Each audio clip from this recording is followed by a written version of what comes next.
peux commencer. Okay. Je vous demanderai juste de faire un pas pour le son.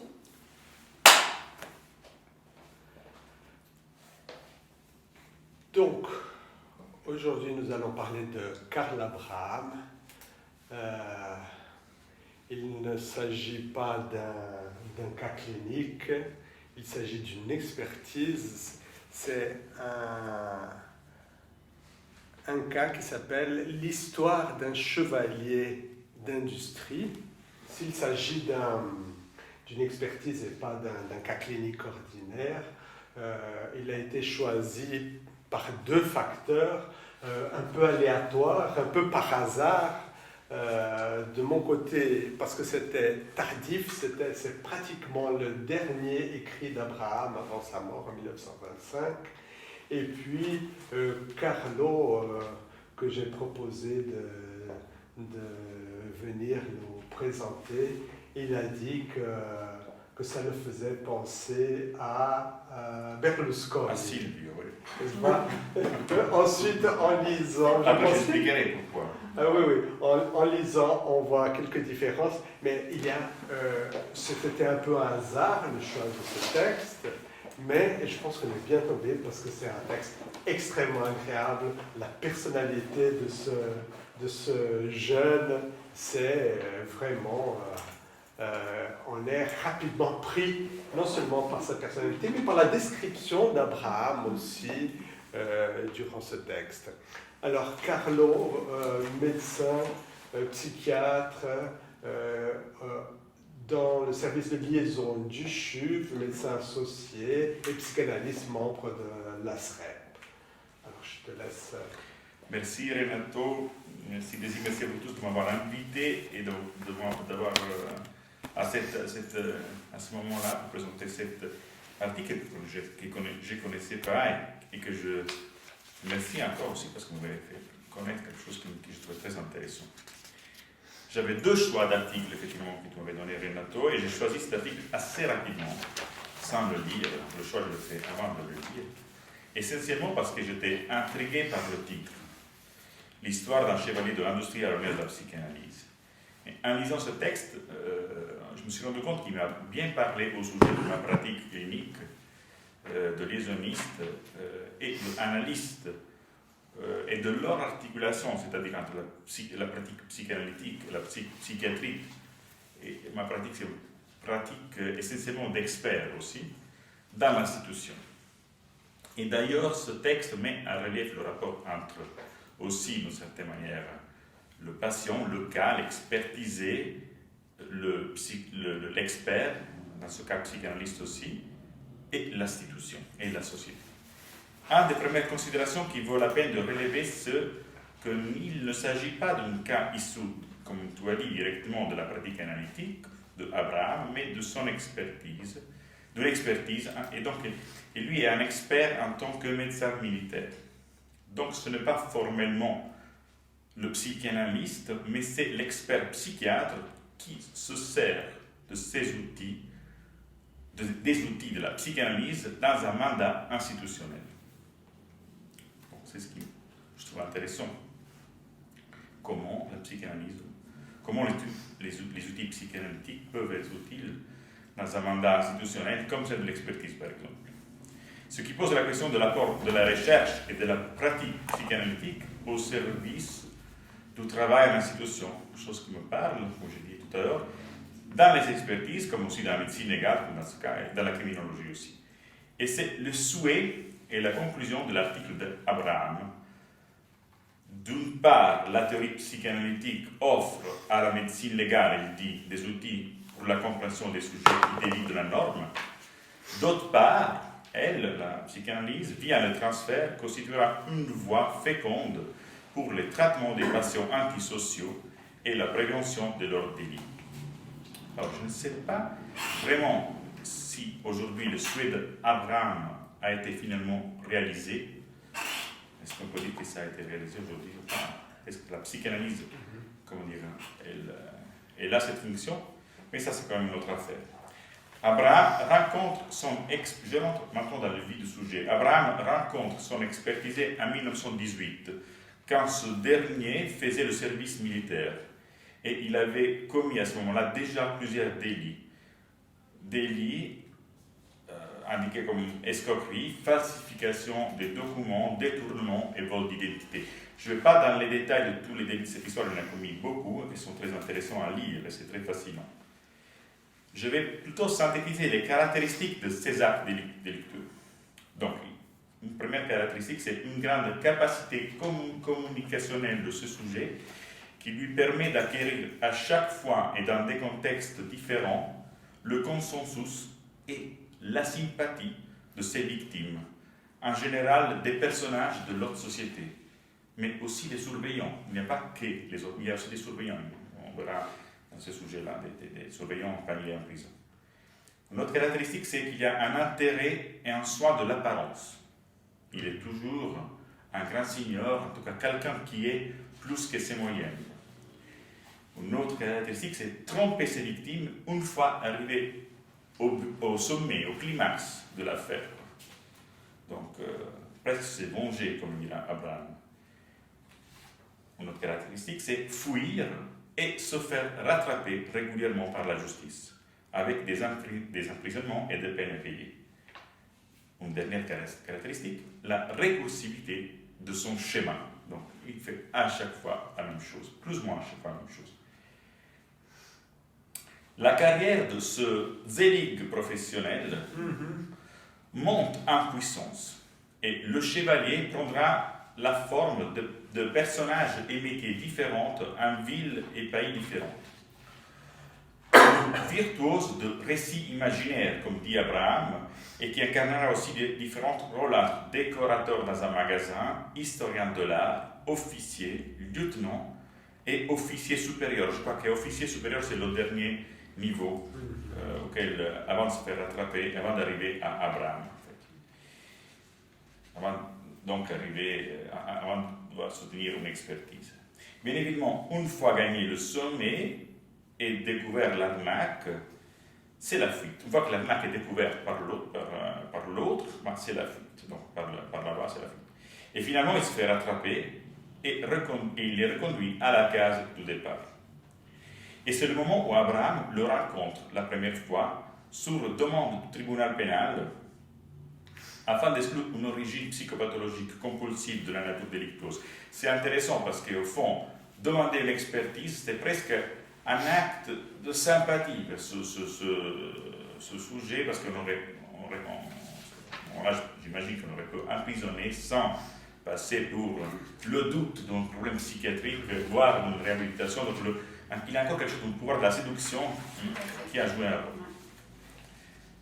Abraham sera rapidement surpris et intrigué lui aussi, comme moi aussi, par les virtus de son expertise lorsqu'il lui colle 3 caporaux. On dit caporal, oui. Caporal. Là, je trouvais très intelligent, très intéressant comme il a dit. Spécialement sûr et intelligent. Déjà, c'est un peu antinomique. Caporal et intelligent. Comme surveillant, moi j'ai un peu de la peine avec l'armée. Comme surveillant devant la cellule carcérale. Bon, il retrouvera ce cadre bien changé assez rapidement. Ces gardiens finiront pour poser comme modèle pour un artiste peintre, justement notre artiste en question est le chevalier de l'industrie.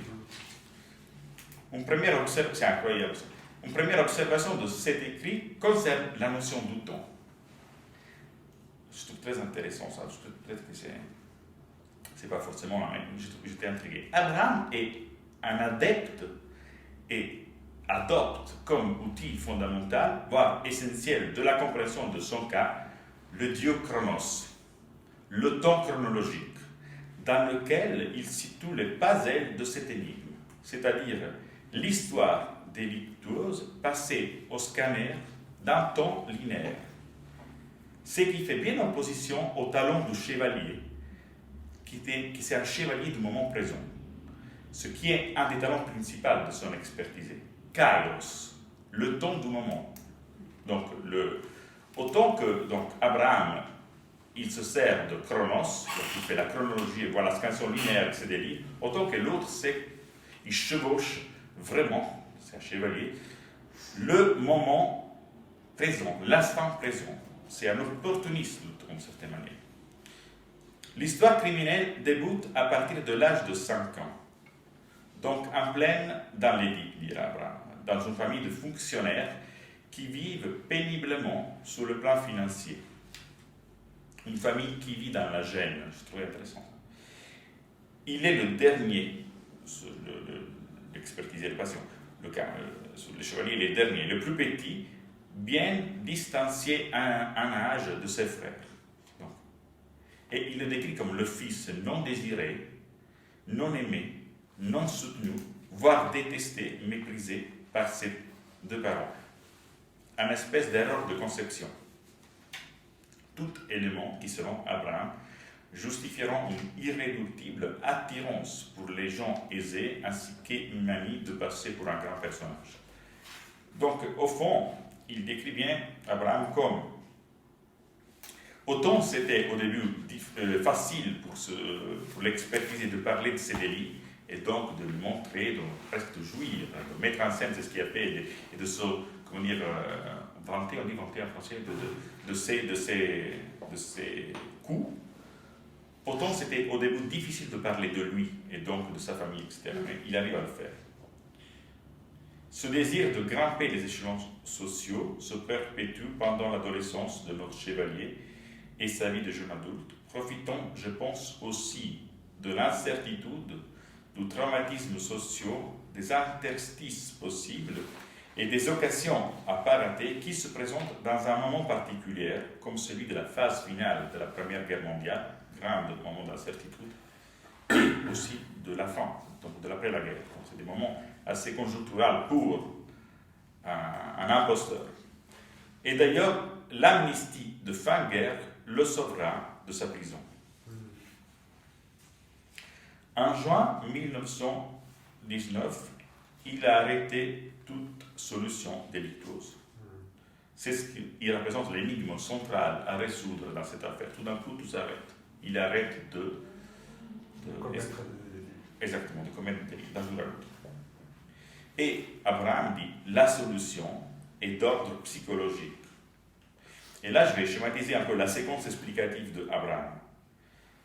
C'est-à-dire que son expertisé, il grandit dans une famille qui vit dans la gêne, il est une espèce de poids pour ses parents, il n'est pas aimé, il est détesté, comme on a dit. Tout ça explique la naissance du symptôme, solution psychique face à ce trauma de l'abandon, caractérisé selon Abraham par l'échec des premières tentatives de l'enfant pour investir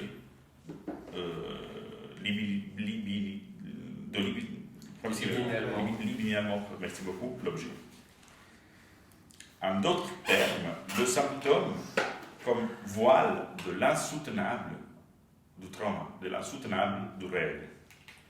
Ceci a comme conséquence, je le cite, comme il l'a dit Abraham, un investissement régressif, narcissique du moi, satisfait par une quête d'amour infranchissable envers l'objet, entre autres, être digne d'amour, être à l'auteur, à laquelle suit la déception vers cet objet et une haine finale vers ces nouveaux objets d'amour qu'il va conquérir. Donc, d'une certaine manière, le manque d'amour est responsable de cet investissement régressif narcissique du moi. Et donc, il est à la recherche il doit se faire aimer, donc se faire apprécier, toujours avec une montée, en puissance, toujours avec une fiction et qui est de plus en plus, important.